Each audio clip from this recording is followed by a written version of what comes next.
We. Ladies and gentlemen, kijana alikuwa maandamano. Kijana alikuwa maandamano bana. Sasa time ya kurecord episode ilitoka. But anyway, welcome again guys to another episode. Actually episode 28. Wadau 28. And tunakaribia 32 hivi. Guy. Which reminds me, I'm 25 years old, so 5 years from now I'll be 30. What? Pressure. The pressure increases or decreases. But anyway, welcome guys to another episode of the Cordial Podcast. Of course, with me, who else but your host Kang'ong'oi, and I'm glad to be here. Yes, I know I have been late in uploading this episode, but hey, it has been a busy week and weekend, and every single place tunasema to reject the finance bill. Wewe unafanya nini ukikaa kwa nyumba ukisema hapa unaogopa nini? Tunatoka nje wadau, tunatoka nje. Kwanza, now that I'm recording this on a Monday, tunangoja hiyo Tuesday, kesho wadau, ni kesho, tomorrow. Kesho tunatoka nje na tunaambia watu we reject, watoe hiyo kitu kabisa. Because to be honest, I think most of us have been waiting for this particular discussion to be had, or this kind of reaction to be shown to the people in power, because for a long time they have taken it for granted that they have been given authority. And it is really disappointing that we can actually see most of these guys who, of course, were raised, of course, they've seen the Moi era where, authority was just authority. No questioning, no even asking any questions, or, airing your views was just hushed from everywhere. And they wanted to continue with that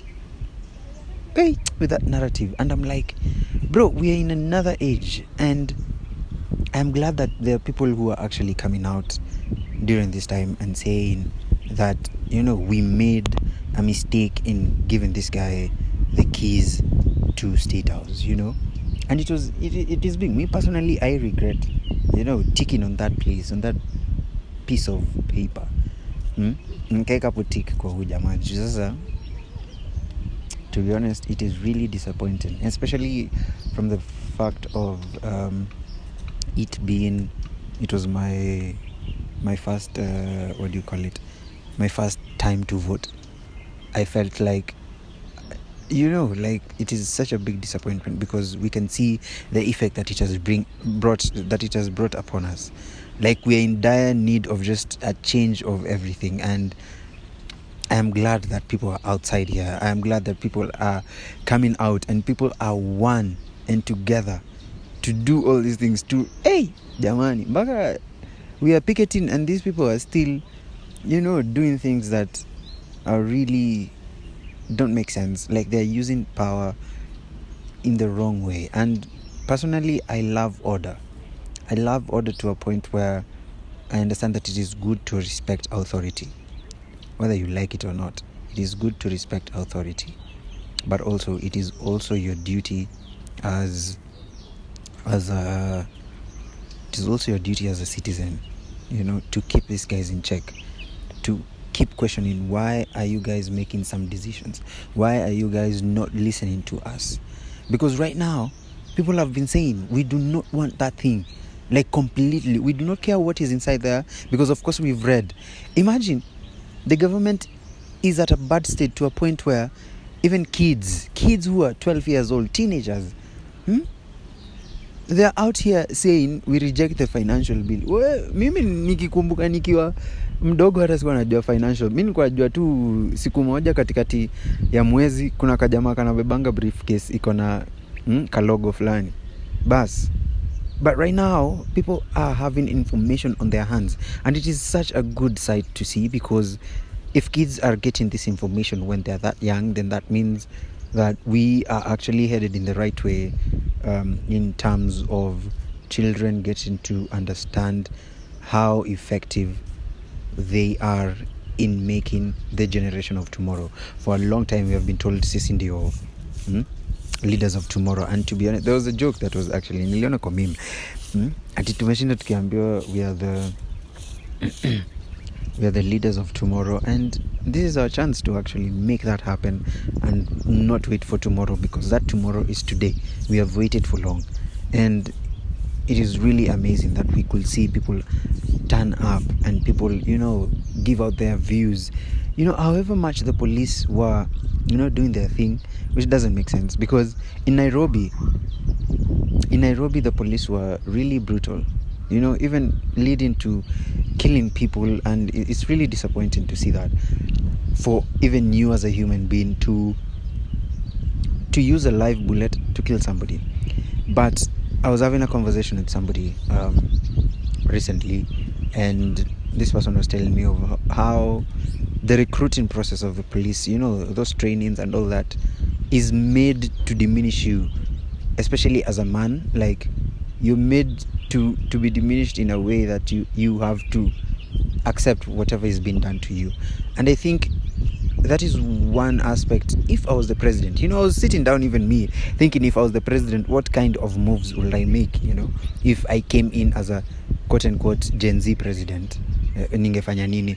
And I think that will be one of the things to be had on the discussion table, because I think people should be, like, those trainings can be done in a way that they recognize that this is a human. Yes, you can do all the hard work, all the hard exercises, but how you talk to people, there is no need of demoralizing people just to make them have some kind of character. And all of them have this type of anger that doesn't make sense, and if you will notice that even the good police, the people who actually have, let me call it, self-awareness, and know that we are just citizens, I think it takes a really, really big decision for one to make when you undergo such processes in recruitment of the police, and then you come out and you're like, no, these people did this, I am not in any way going to live that way, especially to the people I'm supposed to serve. And so I would have put that as a huge topic to be had, of course. But then again, I was thinking, if I was the president na niingie sahi nikwe, yani niekwe tu, niapishwe sahi, my first statement would be, I want to cut off ties with the US kwanza, and I tell them, but we will uphold the agreement we had about Haiti. So I will ensure that every single cop wote tunaweka kwa one way ticket plane ticket direct waende Haiti. I think that will solve a bit of unemployment. Sindio, wewe unaonaje bana? Sindio, watu wengi wako huku nje wanataka kuingia kama polisi, and I'm sure they will want to do better than what we get right now. Ngefanya tu hivyo just to show authority, which is funny. But anyway, we were talking about the finance bill, and there are many things that are inside that that thing, and I am sitting here and I'm like, how do people accept such things to be happening? I think it has made me realize that we take some things very lightly, especially on the policies and bills that are always being placed in parliament to be passed. And right now, everyone is so aware. Everyone is giving out this awareness on how there are some bills that are coming onto the discussion table in parliament, and they do not make sense. It's like we are heading directly into dictatorship. Like, on this aspect of actually protesting, there is a bill on the table that says we should not protest at all. We should not even carry placards. We should not print things out. We should not make noise. And I'm like, why would you as a human being do that and bring up a bill? And it only makes sense that these guys have literally sold their souls to this one guy who we are not going to mention, because we all know they've sold their soul to a point where they cannot make decisions on their own, because he will tell them, yo, I created all these plans to get into this powerful seat, And so it is either you follow me or you go back to where you are. And I'm sure it's really hard, especially when you've been walking around, claiming to be the best, claiming to have won elections, and all of a sudden you're asked to compromise on your even intellectual mindset, everything. You've been asked to either use it or now follow this guy. And everyone, it just looks like everyone has been made to look dumb, or to just make dumb decisions and dumb phrases and statements. And it's really, really disappointing. I am one person, as I've said, who loves order and authority in its whole essence, and you think of how leadership should be like. You think of how people should serve other people, because those kind of posts were made so that people can agree that this guy will listen to us. He is a symbol of unity. He's supposed to be a symbol of unity, a symbol of authority. But here, they only want to cater to themselves. Everything that they are setting right now, everything that they want to pass, it is for them to benefit. And I was actually reading a couple of minutes ago on Twitter. There's a lady who's talking about another bill that they want to pass, where it says, these guys who are in authority if that bill passes, they will have the authority, or they will have the pleasure of being given government tenders. It is not open to everyone. It is only open to those people in government. Like, they want that to become now paramount. And I'm like, Damani, where exactly are we headed to? And I'm like, there are many things that make me angry, even when I am currently recording this episode. But I'm here thinking, are people this greedy? Then in another mindset, I'm like, yes, people are greedy. Even right now, I'm asking myself, yes, let's say we are successful into removing this government. We remove it. Who exactly is going to come in and say, we need to pick the right people? Or are the people that are going to come in next going to be straightforward, going to make, the nation be better, the nation to take accountability? I would love to know that. I would love to know how exactly we are going to handle that situation, because the problem, I don't think, is only on the leaders' part, because there are also people on the ground who are as greedy as them. How do we know that they can go in and also work? They can go in and kick out that feeling, that temptation of stealing, that temptation of just taking authority for granted. How do we know? How can we make sure that the people we are bringing in will be better? And as I've said, these are things that I will personally say that this current regime is just a good picture for you to see how the society is like, especially in Kenya. People are corrupt. People are corrupt to the core. And I'm like, yes, people are corrupt. But looking from the positive aspect of it, you look at people like the late Bob Collymore, who came in to Safaricom, made some really big things, and I will really love for people who will now come in.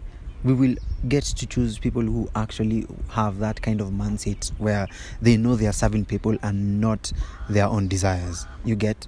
Can we actually sit down and say, let us pick people who have a track record of always delivering what they have been mandated to deliver?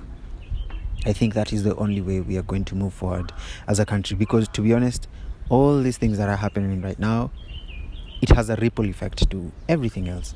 It has a ripple effect to how men are being handled in the society right now. It has a ripple effect to how women are being, all these things. I am so disappointed. But I also sit back and realize there's a lot of things that happen in the society that just manifest even in the authority figures that we have. And I wish the church was more vocal in terms of this kind of conversations, but we can clearly see they've also been compromised. They've also been compromised, and it is not slightly, it is deeply, for years and decades and decades. Because there was a time long ago, of course I was a kid, but there was this guy called Timothy Njoya, and these were the kind of people who actually knew what Christianity stood for, ensuring that they would go out however much they are alone, because they believed as Christians they should move in one accord. They should move in accordance to what they believe in, what has been stated in the Bible. But let me tell you, we do not have such leaders today. Very few of them. And I'll give a good example. Yesterday on Sunday, there was a walk, or quote-unquote a protest for the church. And I went because I was like, it's a Sunday, I have time because it was starting at 3, so I can just go to town, and join in. And so of course I arrived early. Hii mambo ya kufika mapema bana, itabidi mmenifunza adabu. But anyway, I love it. So I arrived early. And when the protest started, I'm going to mention his name. This guy is called Burale. So he came in, and I think he was the main person for that day. Those celebrities, you just know. And let me just call him a celebrity. But he was there, he prayed for us to start, and all these things.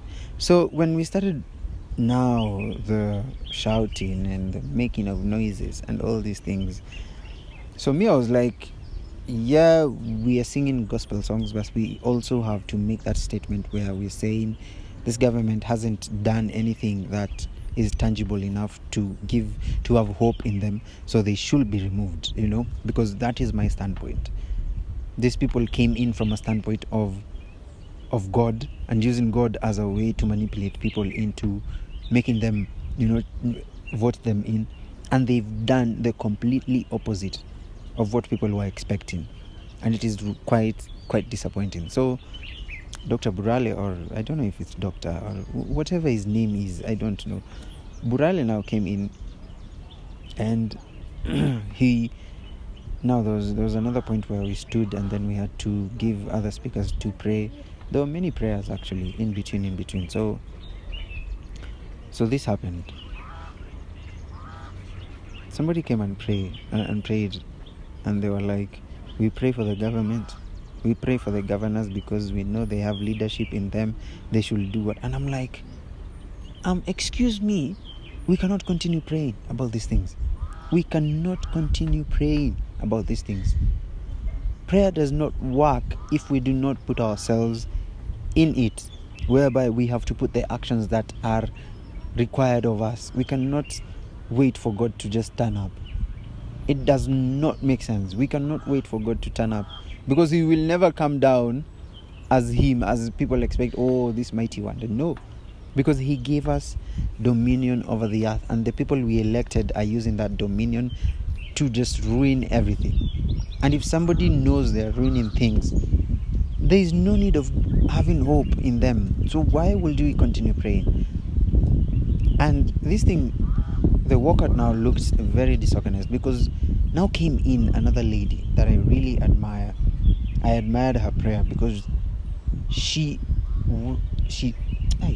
told it as it is. These people are not leaders. These people, they should get off those seats of authority, because the more we give them time, the more it will be ruined. Because these guys don't care. They are not listening. And I love that prayer, whereby, yes, you're talking to God, but you're also talking to Him in a point of acknowledging that these guys are not right. These guys are not doing the right thing. And I love from that point. And in between the chanting and the making of noise, in between, the walkout, I was, of course, very, very vocal. Very vocal. Mimi nakuanga msee wa kupiga nduru bana. Mimi niite tu please. Kitaka mtu wa nduru nipigie simu. Nipigie simu bana. Jamani. Me, I will make noise. So in between I was like, Zakayo Shuka, and people are giving me side eyes, and I'm like, I thought we guys are on the same side. Like, we came out to actually state that the church is also against this guy, against this financial bill. But people are not. Like, they're giving me side eyes to a point where I'm like, do you guys want the finance bill? You want it to be passed? And then what? You continue saying that we pray.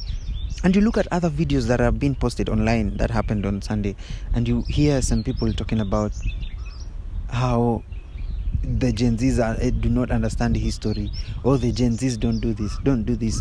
And I'm like, are we that deep into sin, into compromise, that we cannot see the truth? Jamani, the church needs to rise up. The church needs to rise up. That is my own personal opinion. But as I've said, this finance bill has been a roller coaster, and we hope it is going to be dropped. We hope they get to hear our voices, even as we turn up tomorrow. Kesho tunatokea vibaya sana. Hey, kesho lazima tutokea. But anyway, this has been a wonderful discussion. I wish I would talk more. I wish I would have a guest for us to have this conversation with, because Jawali. Kuongea lazima tutaongea. But anyway, this has been episode 28. Thank you very much for listening in. And as you go on about your week, please tweet, please post, please create awareness on rejecting the financial bill. And we hope by the end of this week, things will be looking better for our country. Thank you very much for listening in. I've been your host, Mungai Kang'ong'oi, of course. Nani mwingine? Manze, mimi nawapenda. Thank you very much for listening, manze. I appreciate you taking your time for listening in for 22 minutes, manze. Anyway, nilikuwa lunch break and it's time to head back. Kijana afanye kazi, si ndio? Wanasemanga Gen Z tuchapi kazi. Tunachapa kazi, manze. Anyway, goodbye. See you on episode 29.